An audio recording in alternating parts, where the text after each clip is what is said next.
Hey everybody, Trey here. Welcome back to another video.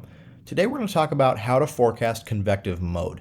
So whether in a given environment you're more likely to see discrete storm development, more isolated storms, or more of a linear storm mode. And forecasting convective mode properly is a critical part of severe weather forecasting because the convective mode modulates the types of threats that you're most likely to see in a given environment. When you have more of a discrete storm mode, more isolated storms, the chances for tornadoes, strong tornadoes even, and large hail increase, assuming all the ingredients are there for those events to happen. And when you have more of a linear storm mode, the main threat is usually going to be damaging winds. Some embedded tornado threat as well, mostly going to be a damaging wind threat in a more linear convective situation. So again, convective mode forecasting is a very important part of severe weather forecasting, and we're going to tell you how to do that properly in this video. So let's go ahead and get started here. Let's take a look at a couple of the main factors that modulate the convective mode. And the first is going to be wind profile, and the second is going to be the degree of forcing. So let's talk about the first one here to start, the wind profile. When I mention the wind profile, I'm talking about the deep layer shear, specifically the deep layer shear vector. And when I say deep layer, I'm usually referring to the 0 to 6 kilometer layer. That's usually a good proxy here when determining storm mode. So our deep layer shear vector orientation with respect to the initiating boundary.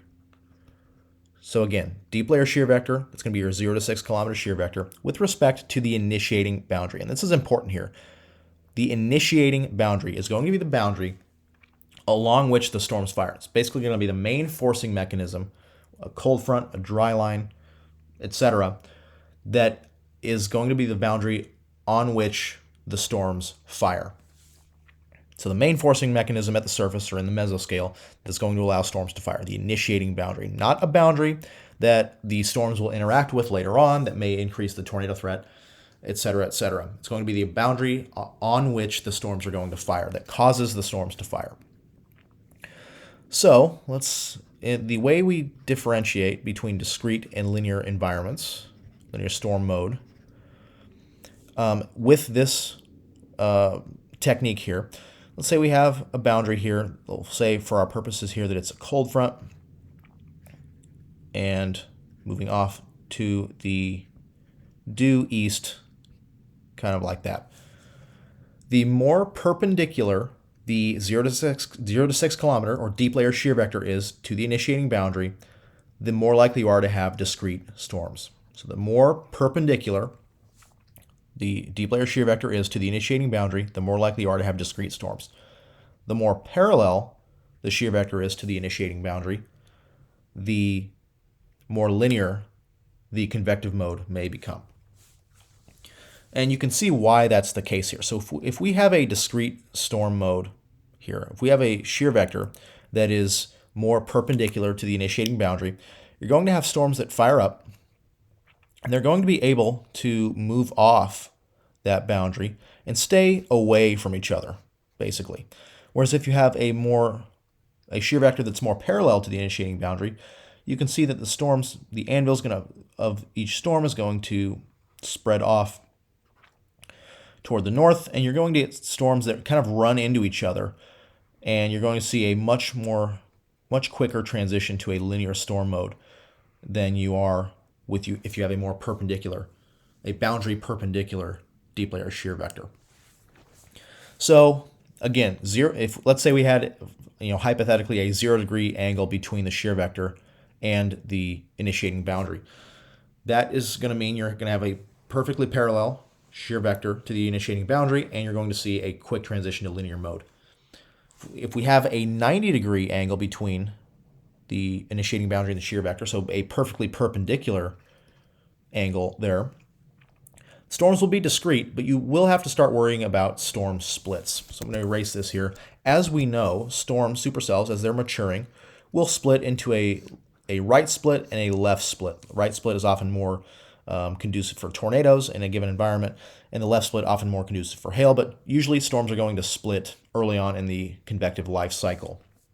And when you have a shear vector orientation that is perfectly perpendicular, or 90 degrees to the initiating boundary, you're going to start having to worry about storm splits.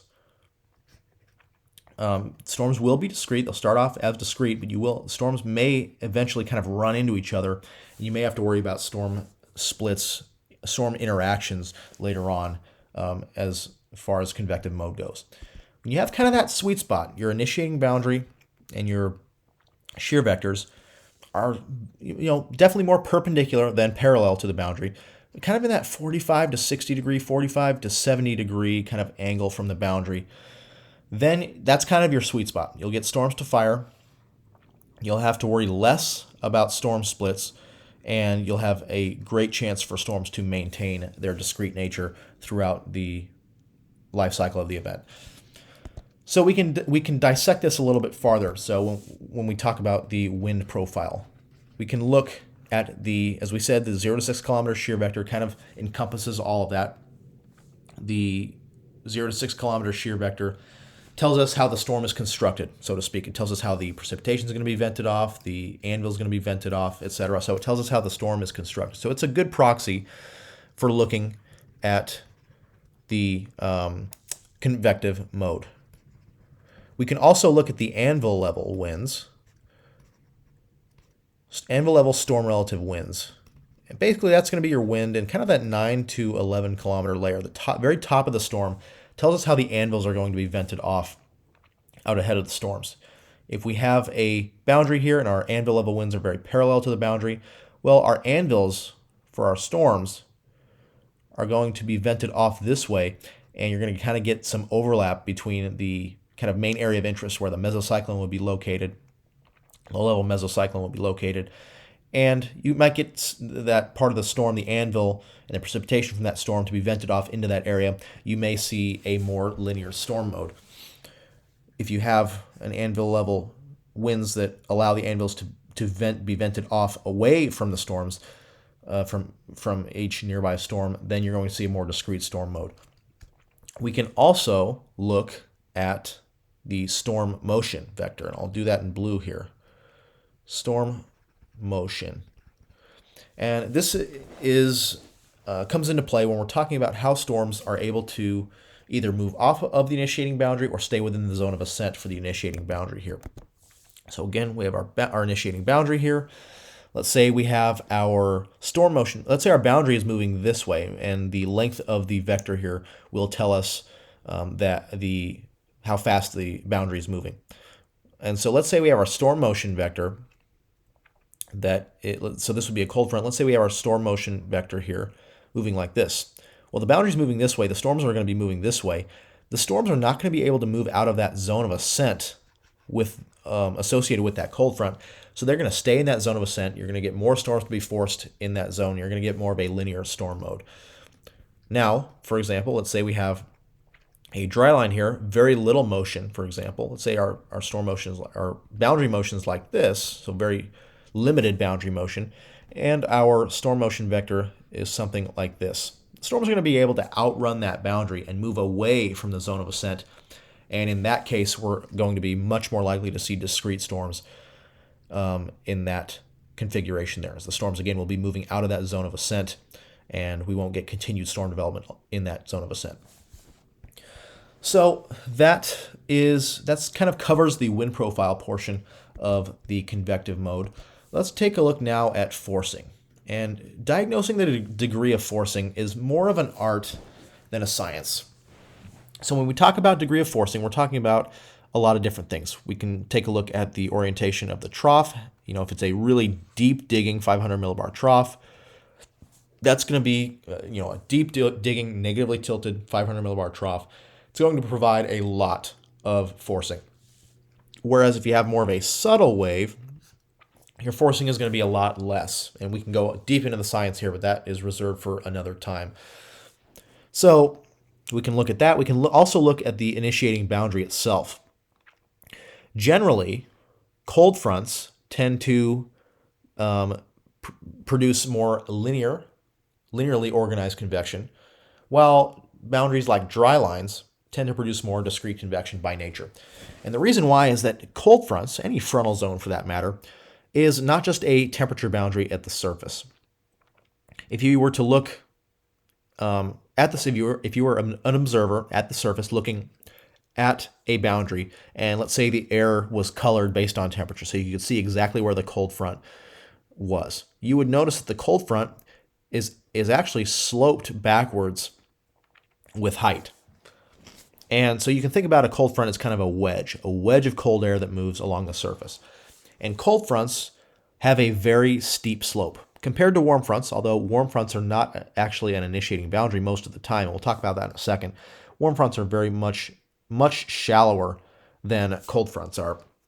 Cold fronts are very steeply sloped, and therefore you have a lot of forcing, a lot of air that gets forced upward along this frontal surface, and you get a lot of storms to fire usually along a cold front. Doesn't mean that that's always going to be the case. You can have a cold front that, is not moving so fast, is, kind of weaker, and you can have your shear vectors perpendicular to that boundary. You can get discrete storms along a cold front. But in general, cold fronts tend to produce more of a linear storm mode because of the overall degree of forcing associated with a cold front. With a dry line, you often tend to see more of a discrete storm mode because dry lines don't often move that much. Usually you'll see that dry line, the moisture feeds up into the central and southern plains, and it kind of just sits there throughout the day, kind of in a diurnal cycle, and it doesn't move a whole lot. So when you have a dry line, and they're often oriented north, kind of north-south, you will often see that shear vectors are more perpendicular to these boundaries, and storms will be able to move off those boundaries more easily. So in general, dry line setups tend to produce more discrete convection. Again, not always the case for both of these, the cold front case and the dry line case, just kind of a general rule of thumb. We can also diagnose forcing by the degree of the temperature gradient along a boundary. So if you have a really sharp cold front, a really very strong gradient. So let's say on a cold front here, and let's say you have 30-degree Fahrenheit temperatures on the west side of this boundary, and you have, let's say, 90-degree temperatures on the east side of this boundary. That's a very, very tight gradient, very strong gradient.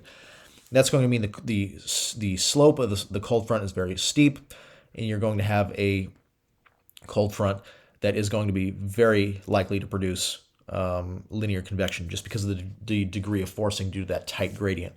Let's say we had 80 degrees on the backside of this cold front.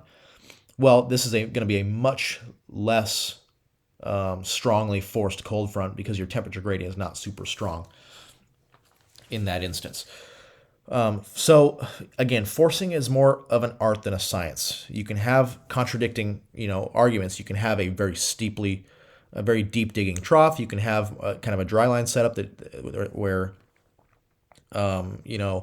those kind of factors are going to kind of go against each other as far as convective mode goes. It's more of an art than a science.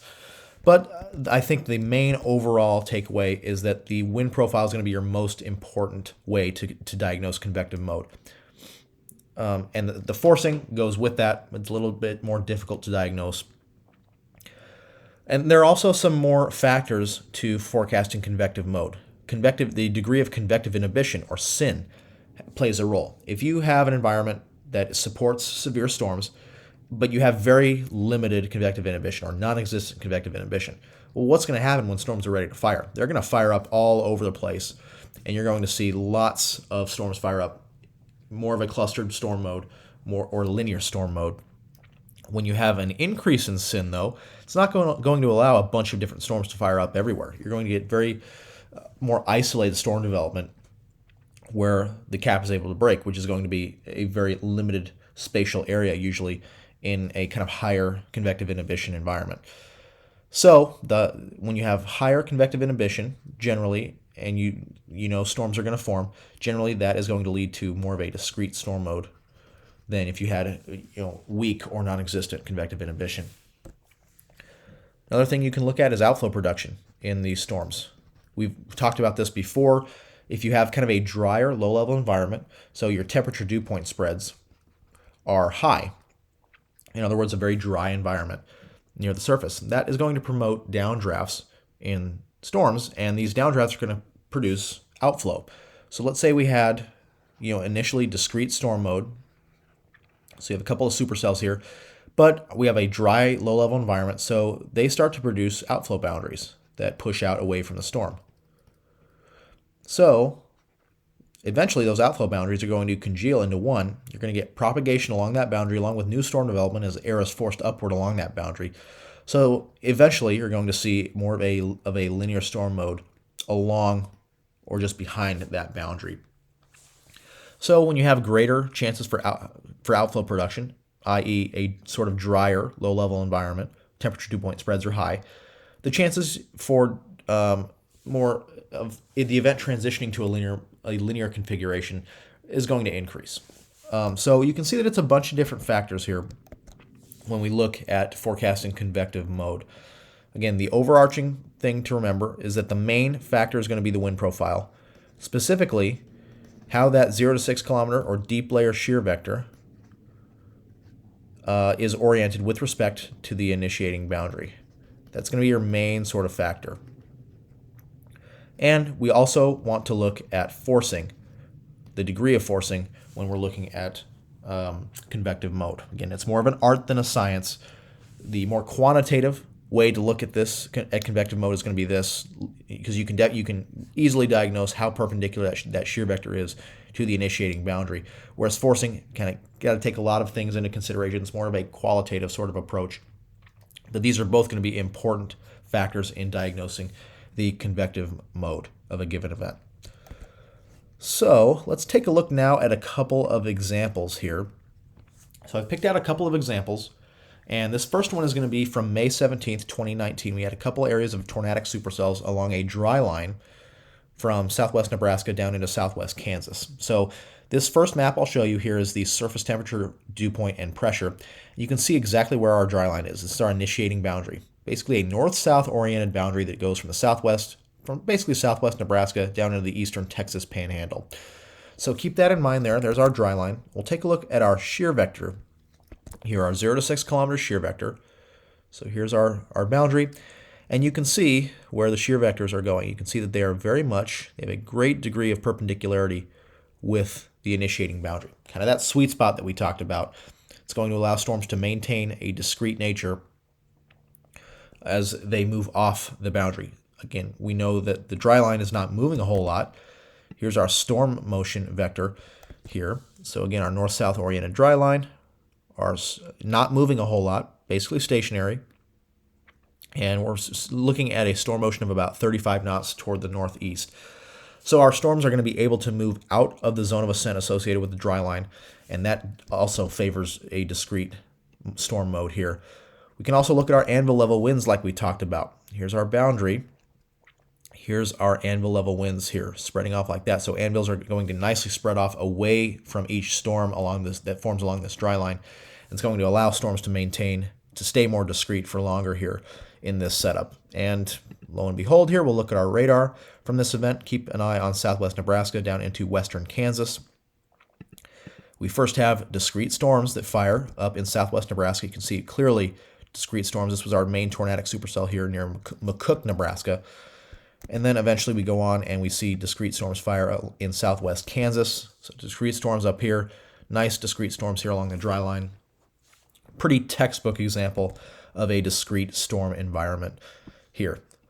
Let's look on the other side of things. This was from June 15th of this year, 2022, up in Wisconsin. This was a moderate risk up in Wisconsin. And this was the Toma, Wisconsin tornadic event here. Here's our initiating boundary. This was a cold front this time, and you can see, as opposed to our previous case where the dry line was much more north-south, you can see that our cold front here is slanted much more northeast to southwest here. And so keep that in mind. We'll take a look now at our 0 to 6 kilometer shear vectors. Here is our boundary there, and you can see that the shear vectors are very much parallel to this initiating boundary. So right off the bat, you could tell that this was going to be a more kind of quick transition to a linear configuration in this environment because the shear vectors were so parallel to the initiating cold front. Take a look at our anvil level winds here. Here's our front. And you can see that the anvil level winds almost are going behind the front just a tad. But, in general, very parallel to the front. So, again, storms that fire on this boundary, the anvils are going to be vented out toward this direction along the boundary, so that the anvils and the precipitation from each successive storm is going to run into its neighbor storm to the north, and create eventually more of a linear mode, sort of a squall line. We can also look at our storm motion vectors here. So again, our boundary is right in here. The cold front was moving quite a bit on this day. So we have our boundary motion kind of like that.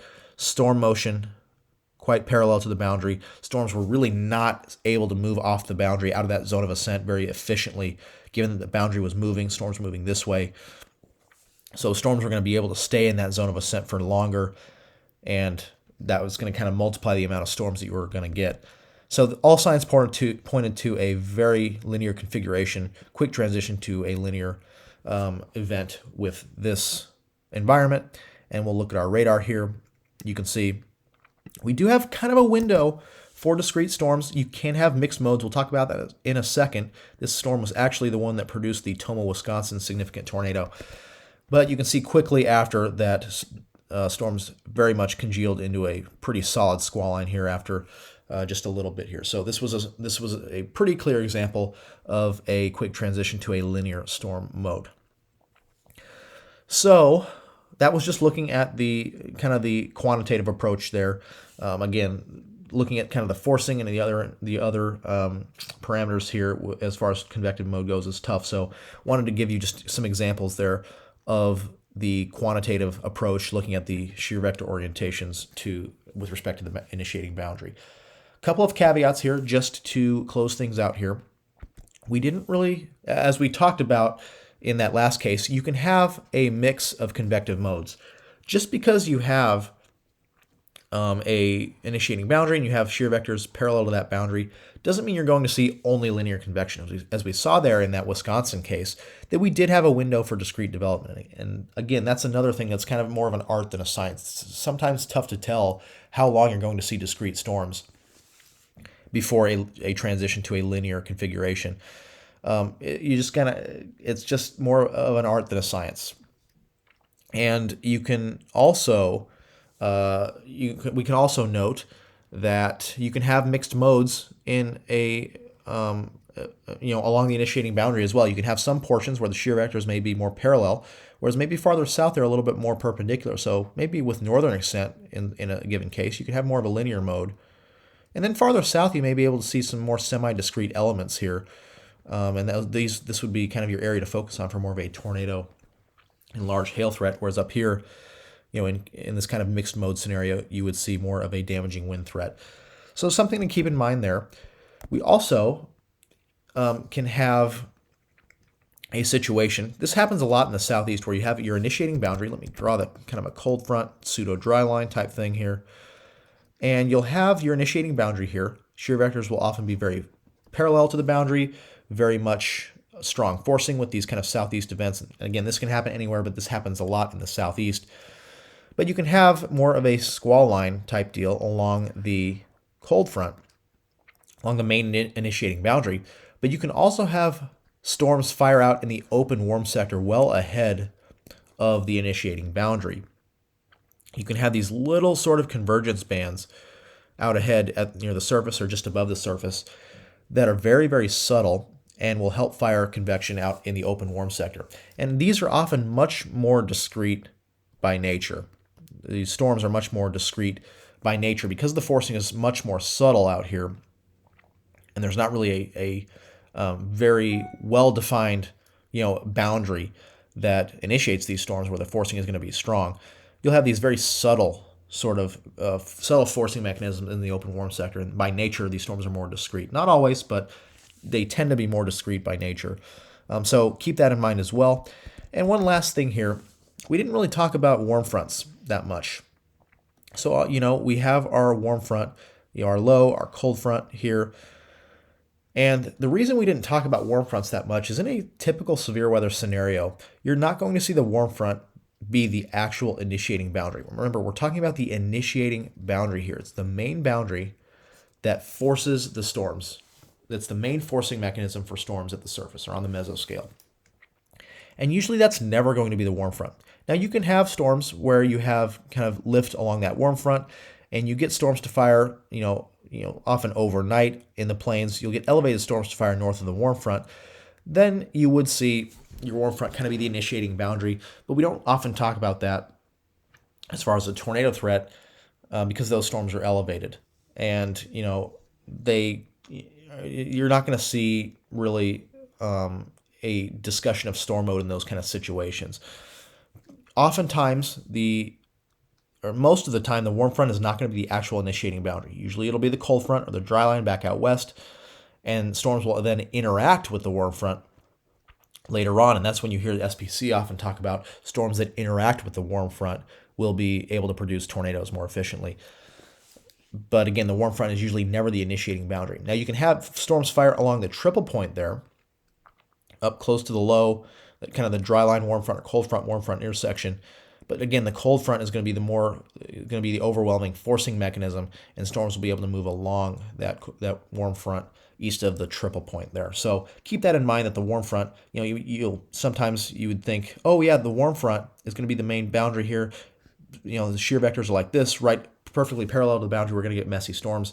That's not always the case, and usually not the case. Your initiating boundary is actually going to be this boundary out to the west, the cold front, the dry line, whatever, that's going to help initiate storms, and then the storms will interact with the warm front later on. So keep that in mind when you're making a forecast for a severe weather event.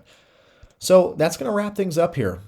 Again, just in summary here, the main sort of modulating factors with convective mode is going to be the wind profile, particularly the shear vector orientation with respect to the initiating boundary, and the degree of forcing. Those are going to be your main ways to diagnose convective mode. And then you can have your other sort of smaller sort of factors: convective inhibition, outflow production in storms, storm interactions, et cetera, et cetera.